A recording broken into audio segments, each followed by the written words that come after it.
जब इस्लामाबाद में ये टेबल टॉक्स चल रही थी प्रमित, उस दौरान क्या कहा गया आपके राष्ट्रपति की तरफ से? उनकी तरफ से कहा गया कि 47 साल से सिर्फ और सिर्फ ईरान से बात करने का प्रयास किया जा रहा है। ये शब्द थे उनके कि बात करने का प्रयास किया जा रहा है, लेकिन अब हम बात करेंगे।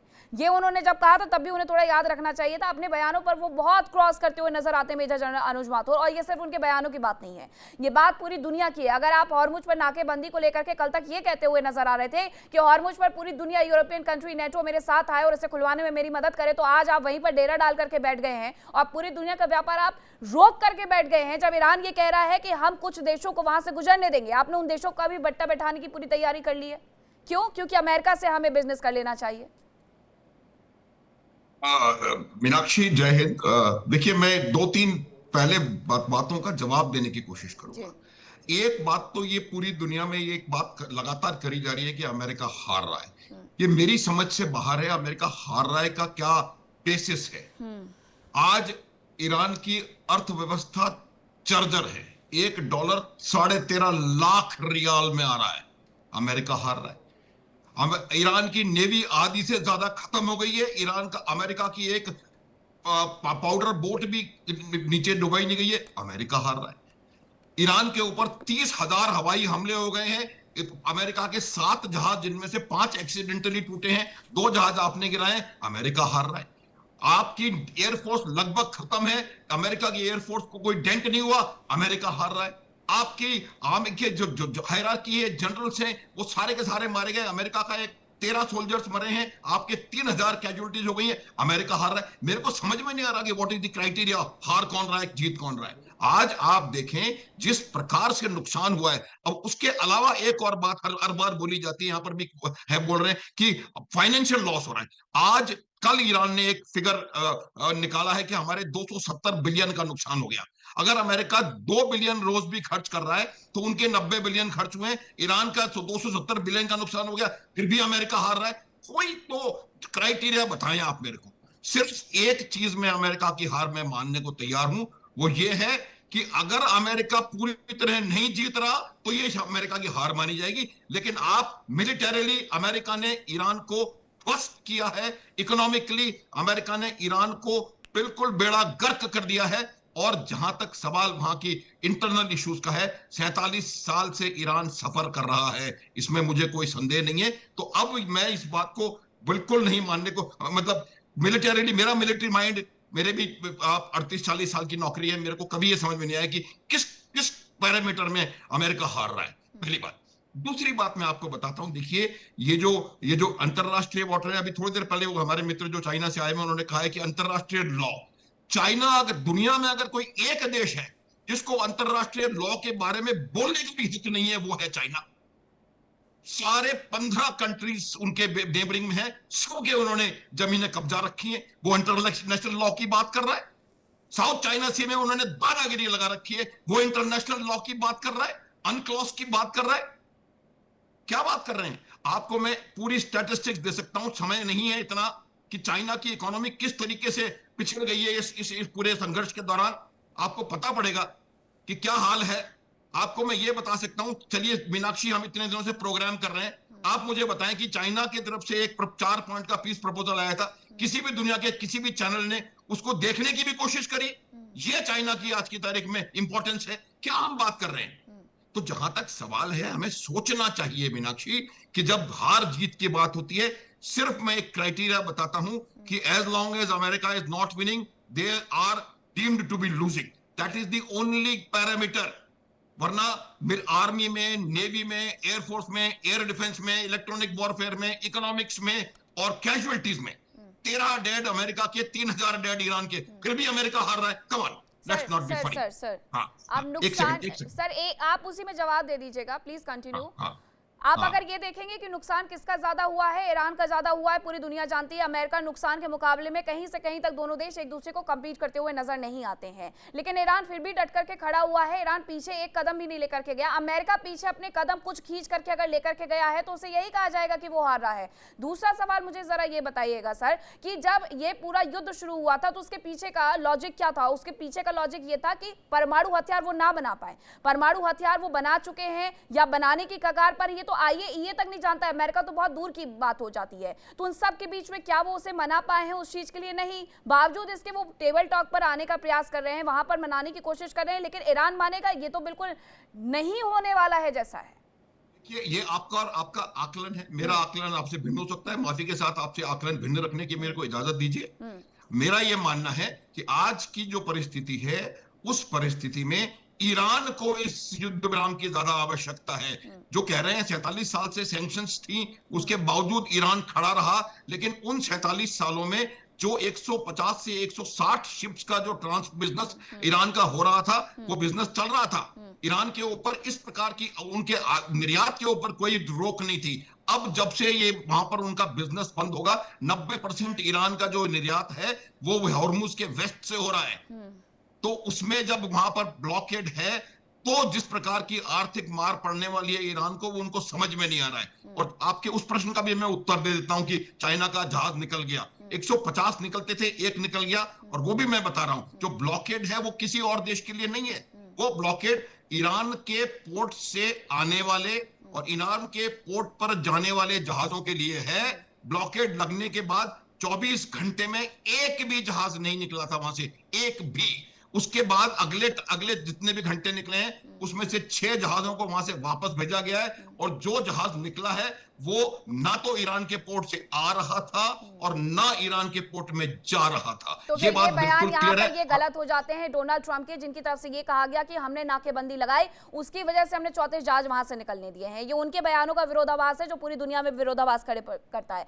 रही बात सर कि ईरान को इसकी सबसे ज्यादा आवश्यकता है, बिल्कुल है, ईरान को सबसे ज्यादा आवश्यकता, लेकिन प्लीज अमेरिका किसी की भलाई के बारे में सोचे, नॉट पॉसिबल, कभी हो ही नहीं सकता। अगर उसने भलाई के बारे में सोचा होता तो कल तक जिन लोगों के लिए वो ये कह रहा था, जहां पर जनवरी में फरवरी में प्रदर्शन हो रहे हैं कि लोगों को कुछ डैमेज नहीं होना चाहिए, आज वही रिहायशी इलाकों में घुस करके जब लोगों को डैमेज पहुंचा रहे हैं, तब उन्होंने एक बार नहीं सोचा। इस युद्ध को लड़ने से पहले उन्होंने एक बार वहां के लोगों के बारे में नहीं सोचा है। तो ये अमेरिका भलाई करे ऐसा तो कतई नहीं हो सकता। मेजर जनरल राजन कोचर, अब अमेरिका अपने बयानों पर बयान बदलते जा रहा है, अपनी स्ट्रेटजी पर स्ट्रेटजी बदलते जा रहा है। 2 दिन में फिर से बातचीत की टेबल पर आना चाहता है। हॉर्मुज पर नाकेबंदी अब हमने हटा ली है। दोपहर तक ये बयान था कि हॉर्मुज पर नाकेबंदी के लिए और भी देश हमारे साथ आ जाएं, क्योंकि हमने 34 जहाज वहां से जाने दिए हैं। अब ये बयान आ गया है शाम ढलते ढलते कि अब हमने वहां से नाकेबंदी हटा ली और हॉर्मुज पर अब कोई नाकेबंदी नहीं होने वाली है।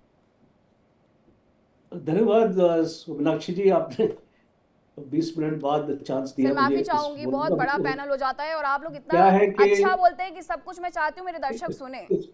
इसको क्या है कि आर्गुमेंट में ना, इसको everybody wants to have his last word, तो ऐसा होता नहीं है आर्गुमेंट्स में। आदमी अपने आर्गुमेंट दे and he should exit from that, because argument counter argument चलती रहेगी, हमारा इसको टाइम इसी में निकल जाएगा चैनल में, और हम जिस एजेंडा को इसको डिस्कस करने आए वो एजेंडा नहीं डिस्कस कर पाएंगे। तो ये देखिए, अब ये हार और जीत की बात हो रही है। इस लड़ाई में ना तो कोई हारा है और ना तो कोई जीता है, बिकॉज ये बोलना कि अगर अमेरिका की जीत हो गई है, तो आप देखिए कि वो अपना एक पॉलिटिकल एम लेके क्या आए थे और उनका मिलिट्री एम क्या था। अभी हम एक मिलिट्री एस्पेक्ट्स में बात नहीं कर रही, ये कैजुअलिटीज तो होंगी। जब आप सिविलियंस के ऊपर मारेंगे, 3000 जब आपके मरेंगे, उसमें फौजी थोड़ी है सारे, सिविलियंस है। आपने इसको सिविलियन, आपने एक बच्चों के स्कूल को 175 इसको लोगों को मार दिया, आप इसको कैसे जस्टिफाई करते? I want to call them in casualties, और आप बोलोगे हम लड़ाई जीत गए। I mean it's you see this arguments आपको लेके चलिए कि आपका पॉलिटिकल एम क्या था, आपका मिलिट्री एम क्या था, और 40 दिन की लड़ाई के बाद क्या आपका पॉलिटिकल एम हासिल हुआ और क्या आपका मिलिट्री एम हासिल हुआ। अगर आपका मिलिट्री एम हासिल नहीं हुआ, देन हाउ कैन यू से you have one the war. तो ये एक इसको बारीकी मुद्दा है जिसको आपको समझने की जरूरत है, व्यूअर्स को भी समझने की जरूरत है। दूसरा, आज ईरान ने अपने घुटने नहीं टेके। देखिए, इसको, ईरान का मैं कोई फैन नहीं हूं, और इसको ना ही ईरान को इतना दूध का धुला हुआ है, और इसको ईरान अपनी जैसे एक्सिस ऑफ रेजिस्टेंस से काम करता है, जिस तरीके से इस 7 अक्टूबर का इंसिडेंट भी हुआ, हमास ने किया, ये सारे एक्सेस ऑफ रेजिस्टेंस है इसी के। इसको ईरान ही जो इसको दहशत उसने इसको मचा रखी है इस एरिया में। यू नो प्राइम इसकी रिस्पॉन्सिबिलिटी ईरान की है यहाँ पे। तो इसीलिए कोई ना कोई तो जरिया या ऐसी ताकत किसी के पास इतना गुर्दा होना चाहिए था कि ईरान को रोके, और वो प्रेसिडेंट ट्रम्प के पास था, और इसलिए हमको उसको कमेंट करना चाहिए। बिकॉज इस ये जो ईरान को इसको रोकने के लिए और उसको बैकफुट पे लाने के लिए और कोई आई डोंट थिंक इसको तरीका था, आपने 12 दिन की लड़ाई में भी हासिल नहीं कर पाए, इसीलिए आप इस जंग में अपना दोबारा आए लड़ने के लिए। दूसरा है कि आज सीज फायर किसकी जरूरत ज्यादा है? हम इसको बोलते हैं कि ईरान, देखिए ईरान का नुकसान, जनरल माथुर से मैं 100% एग्री करता हूं कि जो इसका नुकसान हुआ ईरान का, शायद इनको 10-20 साल लगेंगे वो नुकसान को पूरा करने के लिए। चाइना और रशिया की मदद उसको मिलेगी तभी ये पूरा कर पाएंगे, इसको वैसे ये पूरा नहीं कर पाएंगे बिकॉज अमेरिका तो सैंक्शन निकालेगा नहीं। तो इसीलिए आज एक जो आपका एग्जिट है वो यूनाइटेड स्टेट्स एग्जिट चाह रहा है, इसको ईरान एग्जिट नहीं चाह रहा है इस लड़ाई से। वो इसको बोलता है कि अब तो मैं जितना हो गया आप इसको और भी कर दो, इसको जितना कर सकते हो कर दो, इसको मैं सहन कर लूंगा, ये आप इससे ज्यादा क्या कर लोगे मेरे साथ आप? तो इसीलिए Donald Trump is now in a hurry to sign this ceasefire deal. और इसलिए अभी ये कल की अनाउंसमेंट है, शायद मॉर्निंग की अनाउंसमेंट है, जिसमें डोनाल्ड ट्रंप ने बोला है कि ये 2 दिन बाद अभी जो नेक्स्ट राउंड ऑफ टॉक्स होगी और इसमें हम सब कुछ फाइनल कर देंगे। तो इसको मुझे ये उम्मीद है कि फाइनल होगा, बिकॉज एक लेबनान का जो इशू था, इसको लेबनान का जो इशू था वो आई थिंक उनको they wanted to buy time, because Netanyahu को कुछ टाइम चाहिए था। और अगर आप 3 दिन की लड़ाई देखें, हम तो ईरान की बात करते हैं यहाँ पे, अपना फोकस करते हैं लेबनान में। आपको just give me 30 seconds I finish. इस लेबनान में जब से लड़ाई स्टार्ट हुई है, they are more than 3000 casualties of civilians only. सारे जो घर है वहां पे, जो गांव है वहां पे, उनको ढेर कर दिया इजराइल ने, और इसको रेफ्यूजीज को वापस नहीं जाने दे रहा है। और इसको नेतन्याहू को 7, 10, 15 दिन का टाइम चाहिए था जो ट्रंप ने उसको दिया।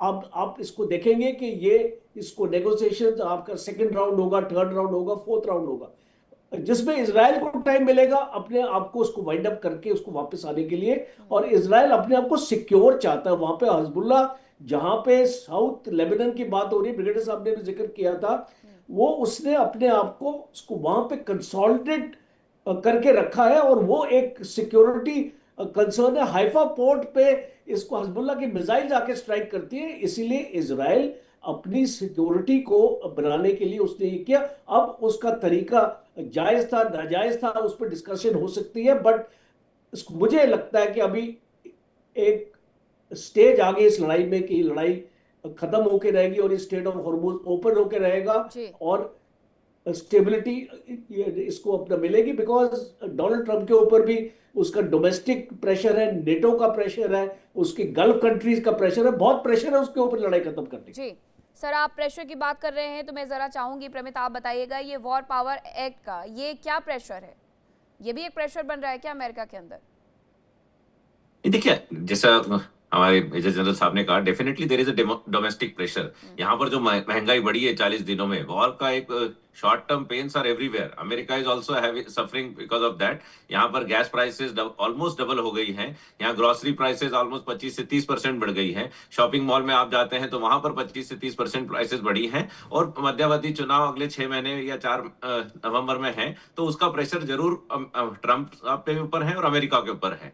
पर दूसरा ये एक जो आरोप है कि 130 बच्चे अमेरिका ने मारे, ये बिल्कुल गलत आरोप है। क्या होता है, जैसे रक्षा विशेषज्ञ ये मुझसे ज्यादा अच्छे से जानते हैं, मैनी टाइम जब आपकी मिलिट्री कमजोर होती है तो बुजदिली की तरह वो ह्यूमन शील्ड यूज करते हैं, वो छोटे बच्चों को और महिलाओं को। और कई बार आपके अगर बेसमेंट में आपने मिलिट्री एस्टेब्लिशमेंट सेटअप किया हो, या फिर आपके बगल में आपके if you are setting up your school के बगल में आपने आपके एस्टेब्लिशमेंट सेटअप किए हो, तो कई बार गलती से वहां पर फायर हो जाते हैं, मिस फायर हो जाते हैं, और उसकी वजह से इस तरह से निर्दोष लोगों की जाने जाती है और उसमें America is doing investigation and America will इस तरह की घटनाओं को अमेरिका अपोलोजाइज भी करता है, but in the larger scheme of things जहां पर वो रजीम है जिसने खुद अपने 25,000 से ज्यादा प्रोटेस्टर्स को 7 दिन के अंदर मार दिया क्योंकि वो आपकी रजीम के अगेंस्ट प्रोटेस्ट कर रहे थे, तो ये कहां की रजीम है? आप उसको कैसे डिफेंड कर सकते हैं? हिजबुल्लाह और हमास और हुती को सपोर्ट करके आप पूरी दुनिया में टेरर फैला रहे हैं, आप उसको फंडिंग कर रहे हैं, आप उस रजीम को कैसे सपोर्ट कर सकते हैं? और आईआरजीसी के लोग पूरी दुनिया और ईरान के साथ भी छलावा करते हैं। हजारों आईआरजीसी के ऑफिसर्स के बच्चे अमेरिका और वेस्टर्न वर्ल्ड में पढ़ते हैं और आप वहां की महिलाओं को न ठीक से पढ़ने देते हैं, न जॉब करने देते हैं। और जो 47 साल पहले ईरान की महिलाएं पूरी दुनिया के लिए मिसाल थी, they were one of the most progressive females of the world, और आपने उनको हिजाब और बुरके में लाकर उनकी पूरी स्वतंत्रता खत्म कर दी। ये तो वहां की रजीम है। तो whole world was looking for to get rid of that radical regime out of there, और उसमें अगर अमेरिका हिम्मत करके आज उनको ठोक रहा है, जो देसी भाषा में बात करें तो, if America is hurting them and making sure that there will be a realignment of the regime और चेंज ऑफ रजीम। उद्देश्य चेंज ऑफ रजीम भी हो सकता है, पर रीअलाइनमेंट तो हो ही गया है। वहां की मिलिट्री लीडरशिप और पॉलिटिकल लीडरशिप के ऑलमोस्ट 50 से ज्यादा टॉप के लीडर्स खत्म हो चुके हैं। नई अमेरिका अपने लीडरशिप कंधों आ पर ये गई है। भार लेकर के लेकिन चल क्यों रहा है? Madam, because as I said, America is by far the best country in the world in terms of military dominance, in terms of dollar dominance, and economically is number one. और उसके बाद अब आपने देखा एनर्जी डोमिनेंस भी वो चाहता है, और उसका लॉन्ग टर्म में चाइना और रशिया का जो एक्सिस है उसको कमजोर करने का उसका उद्देश्य है। और ये सब बीच के एक मोहरे हैं, बड़े मोहरे हैं। कभी आज ईरान कोई छोटा देश नहीं है, तो America never thought that it will and in. America को ये भार उठाने की कोई आवश्यकता नहीं है। पूरी दुनिया ने बिल्कुल भी ठेका नहीं दिया है देशी भाषा में कि अमेरिका को ये सब कुछ करने की आवश्यकता है। 168 बच्चे जिनकी वो फोटो लेकर के आए थे अब्बास अरागची इस पूरी शांति वार्ता के दौरान, वो कोई देश अपने बच्चों को इस तरीके से उनको अंतिम संस्कार के हवाले करके फिर उनकी तस्वीरें लेकर के किसी शांति वार्ता के टेबल पे आ जाए, ये बहुत हंसने वाले हास्यास्पद बयान लगते हैं। राजन कोचर सर, ये आपकी बातों पर जवाब था, आप कुछ रिएक्ट करना चाहेंगे? देखिए, आपको हर एक चीज डिफेंड नहीं करनी चाहिए। अब आप अमेरिका में बैठे हैं तो उसका ये मतलब नहीं है कि अगर अमेरिका ने 170 बच्चे मारे हैं या वो आप इसको समझते हैं कि उसमें आईआरजीसी के कमांडो छुपे हुए थे स्कूल में। आई मीन अमेरिका मारे नहीं है सर, एक मिनट। हाँ। अमेरिका ने मारे, ये गलत आरोप है सर। बच्चे गलती से आहत, बच्चे के गलत अटैक हुआ है और उसकी वजह से युद्ध में आपको मिलिट्री पॉइंट ऑफ व्यू से समझाता हूं। आजकल जो प्रिसिशन गाइडेड म्यूनिशन जो है ना, वो circular error of probability is less than 10 metres. वो जमाना नहीं है कि जब वो 1971 की लड़ाई में या वर्ल्ड वॉर की लड़ाई में कि आपने एक शेल मारा और उसकी रेंजिंग गलत हो गई, वो 30, 40, 50 मीटर इधर उधर चला गया। सी, आजकल के आधुनिक वॉरफेयर में it is pinpoint targeting, and a country like America or Israel who are one of the best उसी मैं उनको इसको टेक्नोलॉजी के क्षेत्र में और वेपनरी के क्षेत्र में मैं उनको सबसे बेस्ट मानता हूं। I don't think you need to defend this because you are doing something very very wrong on this channel if you are defending कि इतने सारे बच्चों के मौतें आप उसको बोले इन्वेस्टिगेशन हो रहा है।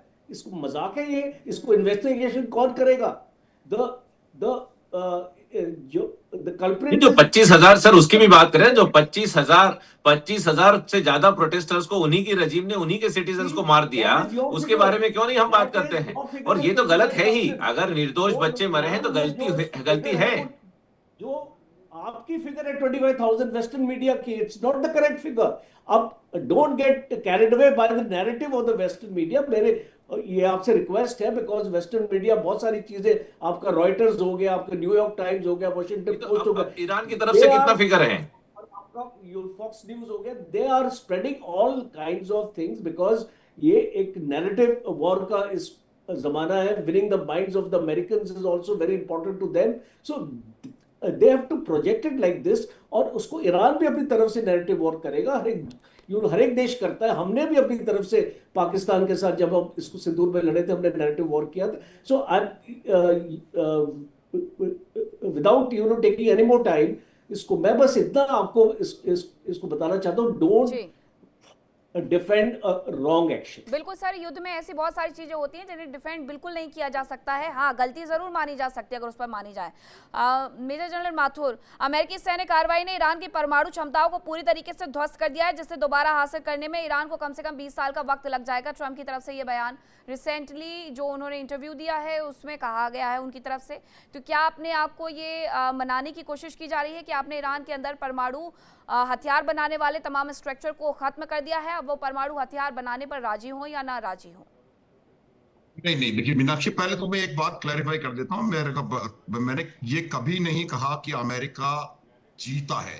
मैंने सिर्फ ये कहा कि मिलिटरीली अमेरिका हारा नहीं है। True. ये बिल्कुल क्लियर है। जो कि आजकल नैरेटिव जो बात कर रहे हैं जल कोचर, नैरेटिव वॉर की, वो भी नैरेटिव बनाया जा रहा है कि अमेरिका की तो बत्ती बंद हो गई। देखिए इंडिया डेली 24/7 अब आपकी स्मार्ट टीवी पर। इंडिया डेली मौजूद है सभी डिजिटल प्लेटफॉर्म पर लाइव और लगातार। इंडिया डेली 24/7 हर दिन राष्ट्र को समर्पित।